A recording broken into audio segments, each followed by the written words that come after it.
I'm Mai-Anh. And I'm Emily. And we're Discover Teas. On a previous Friday FAQ, we mentioned that you could re-steep tea. And can be saved for re-steeping just like a regular infuser. Today we're going to be talking about the ins and outs, and back-ins and back-outs of how to re-steep your tea. Number 1. How many times can I re-steep my tea? We get this question a lot, and our usual answer is, until you don't like it anymore. Seriously, the number of re-steeps depends greatly on your personal flavor and strength preferences. With loose tea that's naturally flavored, like ours is, you don't have to worry about old leaves or spray-on flavors that don't last for very long. On average, most of our teas can be re-steeped 3 to 5 times. Some of our premium teas, such as our Jasmine Dragon tiers, can be re-steeped even more. Yep. Question number 2.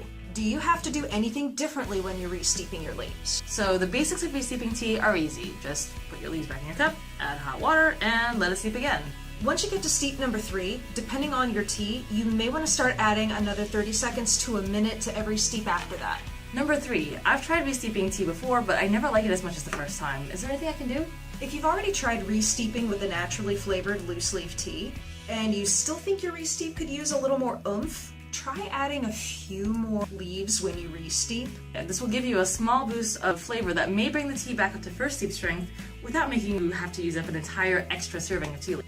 Question number 4. How long are my leaves safe to re-steep? So this depends a lot on the surrounding conditions, whether you're inside or outside, what the humidity levels are, that kind of thing. As a general sort of baseline, we recommend for you to get your re-steeps in within the same 24 hours as your first use, with leaves that are left at room temperature. Of course, if you're outside or it's really humid, that can change conditions as well. If the gap between your steeps is longer than an hour or so, you might want to store your leaves in a container with a lid. Number 5. Should I put my leaves in the refrigerator or freezer to keep them for re-steeping? If you're re-steeping throughout the day and the gap between steeps is an hour or less, don't bother really. For longer gaps, storing the leaves in the refrigerator in an airtight container may be a good idea. This method can extend the leaves' re-steepability for another 12 to 24 hours, but again, surrounding conditions are key and this isn't a guarantee.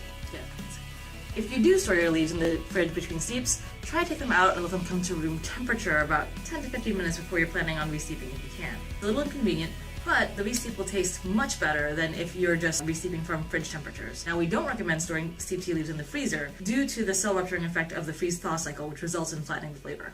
Hopefully we've given you some helpful tips today on how to get the most out of your leaves. I'm Mai-Anh. And I'm Emily. And remember, don't stop re-steeping! Make some more Darjeeling!